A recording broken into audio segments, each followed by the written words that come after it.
ఈ అవకాశం ఇచ్చిన పాస్టర్ గారికి పాస్టర్గా నా వందనాలు తెలియజేసుకుంటున్నాను. ప్రార్థన చేసుకుని ప్రారంభించుకున్నాను. మహాపరిశుద్ధుడైన యేసయ్యా నీకు వందనాలు తండ్రి. ప్రభువా యేసయ్యా నువ్వు ఇచ్చిన ధన్యతను బట్టి ప్రభువా యేసయ్యా నీకు వందనాలు తండ్రి. వేలాది స్తుతులు స్తోత్రాలు తండ్రి. ప్రభువా యేసయ్యా నేను ఏదైతే చెప్పబోతున్నానో తండ్రి ప్రభువా యేసయ్యా వినేవారి తండ్రి ప్రభువా యేసయ్యా అర్థం చేసుకునేలా మీరే మాకు సహాయం దయచేస్తారని యేసయ్య పరిశుద్ధ అడుగుచున్నాను తండ్రి. ఆమేన్. ఈరోజు నా టాపిక్ ఏంటంటే నువ్వు దేవునికి ఏమవుతావు, దేవుడు నిన్ను ఎలా చూడాలి, ఎలా ఉండాలని దేవుడు కోరుకుంటున్నారు. మనం ఎప్పుడైనా ఆలోచించామా దేవుడు నన్ను ఎలా ఉండాలని కోరుకుంటున్నారు, దేవునికి అసలు నేను ఏమవుతానని మనం ఎప్పుడైనా ఆలోచించామా? ఇప్పుడు వరకు మనం ఎప్పుడూ ఆలోచించి ఉండం దేవుడు నన్ను ఎలా అనుకోవాలనుకుంటున్నారని, అసలు దేవుడు ఎలా ఉండాలనుకుంటున్నారని కూడా మనం ఇప్పుడు దాకా ఎప్పుడు ఆలోచించి ఉండం. దీన్ని ఉద్దేశించుకుని మనం 7 మాటలు అయితే చెప్పుకుందాం. దేవుడు నిన్ను ఫస్ట్ ఆఫ్ ఆల్ ఎలా ఉండాలనుకుంటున్నాడంటే ప్రిన్స్ అండ్ ప్రిన్సెస్ అనగానే ఒక రాజు ఏంటంటే పరిపాలించేవాడు. రాజు అనగానే పరిపాలించేవాడు. మొత్తం అతనికి జ్ఞానం అనేది ఎక్కువ ఒక రాజుకి. అలా దేవుడు నిన్ను చూడాలనుకుంటున్నాడు. కానీ దేవుడు మనల్ని సృజించారు కాబట్టి మనం ఆయన కుమార్తెలు అవుతాం. కానీ మనం సృజించినంత మాత్రాన మనం ఆయన కుమార్తెలు అవుతామని అనుకోకూడదు. ఎందుకంటే మనది ఈ రాజ్యం కాదు, మనకి ఇంకొక రాజ్యం ఉంది. అక్కడికి రాజులకు రాజు యేసయ్య.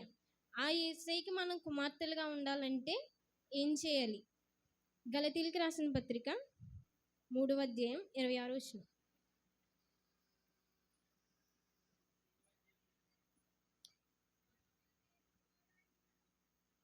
యేసుక్రీస్తునందు మీరందరూ విశ్వాసం వలన దేవుని కుమారులై ఉన్నారు. దేవునికి మనం ప్రిన్స్ అండ్ ప్రిన్సెస్లా అవ్వాలంటే మనం ఏముండాలి? మనలో విశ్వాసం ఉండాలి. దేవుడు విశ్వాసం వలన దేవుని కుమారులై ఉన్నారు. మనం పరలోక రాజ్యం చేరుకున్నప్పుడు నువ్వు నా కుమార్తెవి, నువ్వు నా ప్రిన్సెస్ అని దేవుడు మనతో అనాలంటే మనకి దేవుని యందు మొదటిగా ఉండవలసింది విశ్వాసం ఉండాలి. దేవుని యందు. అండ్ రెండోదిగా ఏంటంటే హ్యాండ్ వర్క్, చేతి పని. అంటే దేవుడు చేసిన ఆకాశం భూమి అట్లలో మనిషి అనేది ఒక అద్భుతమైనదని చెప్తాను. దేవుడు చేసిన అన్నిటిలో దేవుడు తన చేతితో మనం సృజించారు కదా. మనం తన చేతితో ఎందుకు సృజించారు? అసలు ఒక పర్పస్ అనేది ఉంటుంది కదా మనకి, ఒక మంచి కార్యాలు చేయాలని. అలాంటి ఒక పర్పస్ అనేది ఉంటుంది కదా. ఎఫెసీయులకు రాసిన పత్రిక 2వ అధ్యాయం 10-11 వచనాలు చదువుకున్నాం.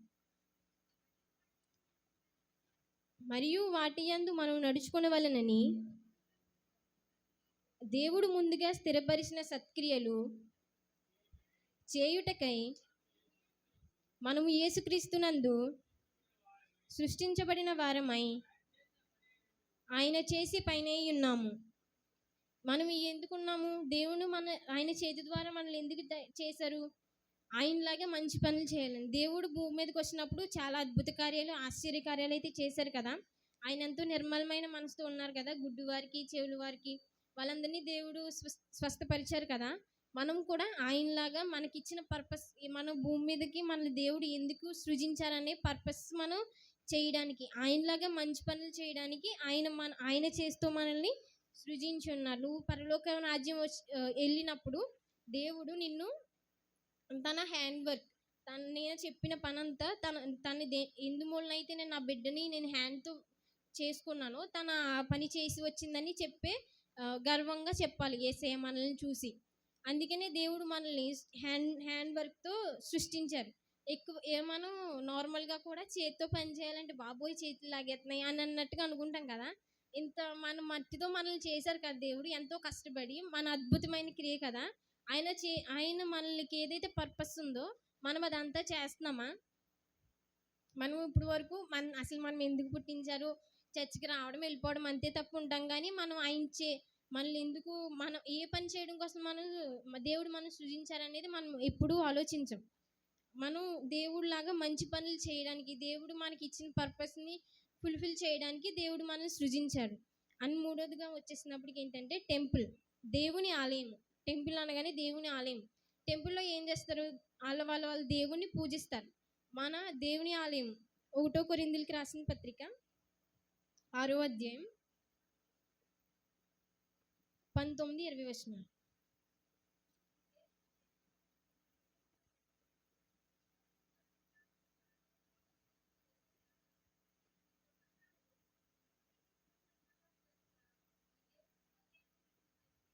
దేవుని ఆత్మ మనలో ఉన్నదని దేవుడు చెప్తున్నారు.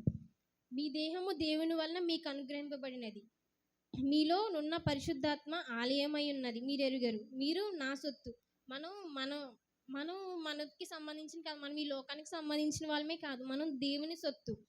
మీ విలువ పెట్టిన కొనబడిన వారు కనుక మీరు దేహంతో దేవుని మహిమపరచుడి. మనం మన ఆత్మ మన ఆత్మ అనేది దేవుడు మనకి ఇచ్చారు. ఆయన మనలో ఆయన ఆలయం చూసుకుంటున్నాడు. మనం దేవుని మహిమపరిచినప్పుడు, మనం చర్చిలోకి వచ్చి మనం దేవుని స్తుతించినప్పుడు అది ఒక ఆలయం.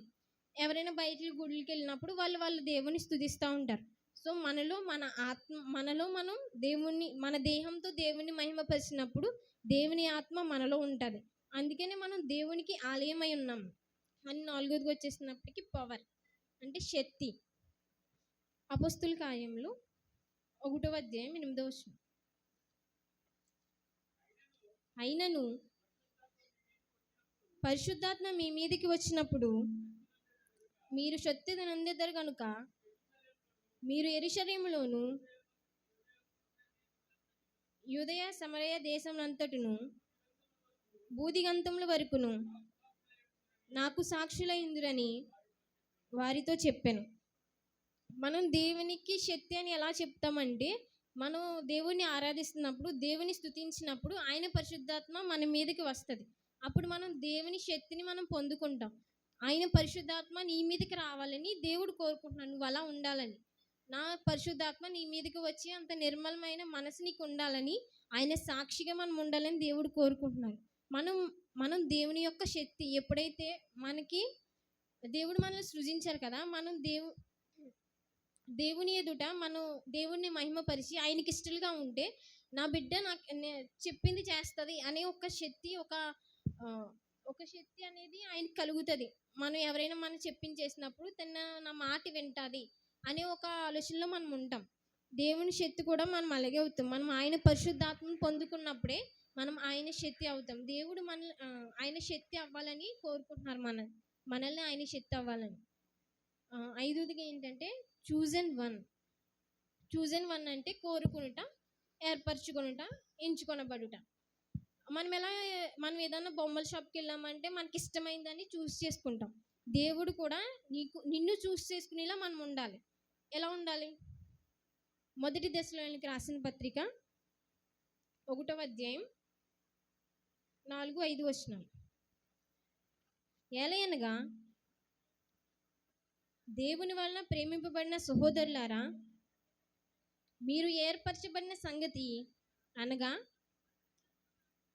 మా సువార్త మాటతో మాత్రము గాక శక్తితోనూ పరిశుద్ధాత్మతోనూ సంపూర్ణ నిశ్చయతతోనూ మీ యొద్దకు వచ్చిన సంగతి మాకు తెలియను. మీ నిమిత్తము మేము మీ ఎడల ఎట్టివారమైంటిరో మీరు ఎరుగుదురు. చాలు. మనం దేవుని ప్రేమతో పిలువబడ్డాం. మనం ఇక్కడ ఏం చెప్తున్నారంటే, దేవుని వలన ప్రేమింపబడిన సహోదరులారా. మనం ఎందుకు ఏర్పరచుకున్నాం? దేవుని సువార్త ప్రకటించడానికి, అంతేగాక శక్తితోనూ పరిశుద్ధాత్మతోనూ దేవుని ఆరాధించడానికి. ఎప్పుడైతే దేవుడు నిన్ను ప్రేమతో పిలిచినప్పుడు, ఎప్పుడైతే నువ్వు ఆరాధిస్తావో, ఎప్పుడైతే నువ్వు శక్తి వంచన లేకుండా నువ్వు ఎప్పుడైతే దేవుని స్తుతిస్తావో, దేవుడు మనల్ని ఎంచుకుంటారు. నువ్వు చూజన్ వన్గా ఉండాలని దేవుడు కోరుకుంటున్నారు. అందరిలోని నిన్ను స్పెషల్గా ఎంచుకోవాలని దేవుడు కోరుకుంటున్నారు. మనం కూడా దేవుని స్తుతిస్తాం, దేవుని ఆరాధిస్తాం. దేవుడు మనల్ని చూస్ చేసుకునేలాగా దేవునికి అవకాశం ఇవ్వాలి మనం. ఓకే. 6 వచ్చేసినప్పటికి ఏంటంటే ఫ్రెండ్, స్నేహితుడు. దేవుడు మనకి స్నేహితుడిగా ఉంటారు, అది మనకి తెలుసు. ఎందుకంటే మన కష్టాలు ఏదన్నా యేసయ్యా అని అనుకున్నప్పుడు మనకి సొల్యూషన్ అనేది దొరుకుతుంది. కానీ దేవుడికి మనం స్నేహితుడిగా ఉన్నామా? స్నేహితుడు అనగా ఏంటంటే ఫ్రెండ్స్తో చెప్పుకోలేని అన్నీ, మమ్మీ డాడీస్తో చెప్పుకోలేని అన్నీ ఫ్రెండ్స్తో చెప్పుకుంటాం అని అంటాం కదా. మరి మనం కూడా దేవునికి చెప్పుకుంటాం. దేవుడు మనకి ఫ్రెండ్ అయ్యారు, కానీ మనం దేవునికి ఫ్రెండ్ అయ్యామా? యోహాను సువార్త 15వ అధ్యాయం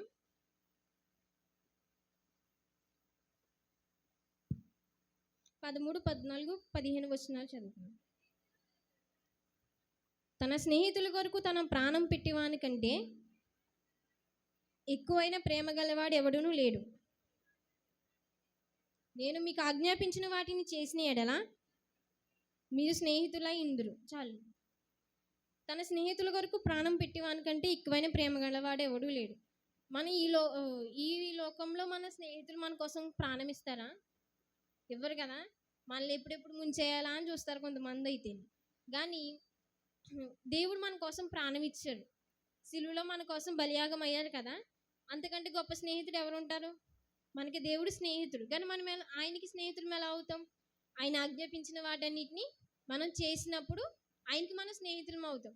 అంటే ఆయన మనతో మాట్లాడాలంటే ఏం చేయాలి? ప్రార్థనలో ఉండాలి, శక్తితో ఉండాలి, ఆయన పరిశుద్ధాత్మ మన మీద ఉండాలి. అప్పుడు ఆయన మనతో మాట్లాడుతాడు, ఆయన మనకు ఆజ్ఞాపిస్తాడు. అప్పుడు మనం అన్నీ ఆయన చెప్పినవన్నీ మనం చేయగలుగుతాం. ఎప్పుడైతే మనం దేవుని ఆజ్ఞాపించినవన్నీ మనం చేస్తామో అప్పుడు ఆయనకి మనం ఫ్రెండ్గా ఉంటాం. 7th వన్ వచ్చేసి న్యూ క్రియేషన్. 2 కొరింథీయులకు రాసిన పత్రిక 5వ అధ్యాయం 17వ వచనం. కాగా ఎవడైనను క్రీస్తునందున్న ఎడల వాడు నూతన సృష్టి, పాతవి గతించెను, ఇదిగో క్రొత్తవాయెను. చాలండి. న్యూ క్రియేషన్ అంటే మనం ఇప్పుడు వరకు పాపం చేసి ఉన్నాం, దేవుణ్ణి ఎరగలేదు అని నువ్వు ఎప్పుడైతే బాధపడి దేవుని దగ్గరికి వెళ్తావో నీ పాతవన్నీ గతించిపోతాయి. అంటే నువ్వు మళ్ళీ రీబర్త్ అవుతావు. ఎప్పుడైతే నువ్వు బాప్తిసం తీసుకుంటావో, దేవుని ఎరిగి ఎప్పుడైతే ఉంటావో నువ్వు మళ్ళీ పుడతావు దేవునిలో. దేవుని యందు ఉన్నప్పుడు నువ్వు ఒక నూతన సృష్టి. దేవుడు నిన్ను ఎప్పటికప్పుడు న్యూ క్రియేషన్ చేస్తూనే ఉంటాడు. మనం దేవుడు ఎలా ఉండాలని కోరుకుంటున్నా అంటే ఒక న్యూ క్రియేషన్గా నువ్వు ఉండాలి. నీ పాతవన్నీ నువ్వు మర్చిపోవాలి, నువ్వు నాలో ఉండాలని దేవుడు కోరుకుంటున్నాడు. మనం దేవునికి ఏమవుతామంటే ఫస్ట్ ఆఫ్ ఆల్ ప్రిన్సెస్ అవుతాం. ప్రిన్స్ అండ్ ప్రిన్సెస్ అంటే దేవుడు విశ్వాసంతో కుమారులై ఉన్నారని దేవుడు చెప్తున్నారు కదా. మనం కూడా దేవుడు కుమార్తెలుగా, విశ్వాసంతో కుమార్తెలుగా ఉండాలని దేవుడు కోరుకుంటున్నాడు. అండ్ హ్యాండ్ వర్క్, మనం దేవుడు చెప్పిన పని, దేవుడు చేసిన మంచి పని మనం చేయాలని దేవుడు కోరుకుంటున్నాడు. టెంపుల్ అంటే దేవుని యొక్క ఆత్మ మనలో ఉండాలని, దేవుని మహిమపరచాలని దేవుడు కోరుకుంటున్నాడు. పవర్ అంటే శక్తి, దేవుని శక్తి మనం పొందాలని, పరిశుద్ధాత్మ మన మీదకి రావాలని దేవుడు కోరుకుంటున్నాడు. చూజన్ వన్, అందరిలోని నువ్వు ఒక ప్రత్యేకంగా కనపడాలని దేవుడు కోరుకుంటున్నారు. ఫ్రెండ్, మనం ఆయన చెప్పినవన్నీ మనం చేయాలి, ఆయన ఆజ్ఞాపించినవన్నీ మనం చేయాలని దేవుడు కోరుకుంటున్నారు. అండ్ న్యూ క్రియేషన్, మళ్ళీ నువ్వు దేవునిలో పుట్టాలని దేవుడు కోరుకుంటున్నారు. ఆమేన్.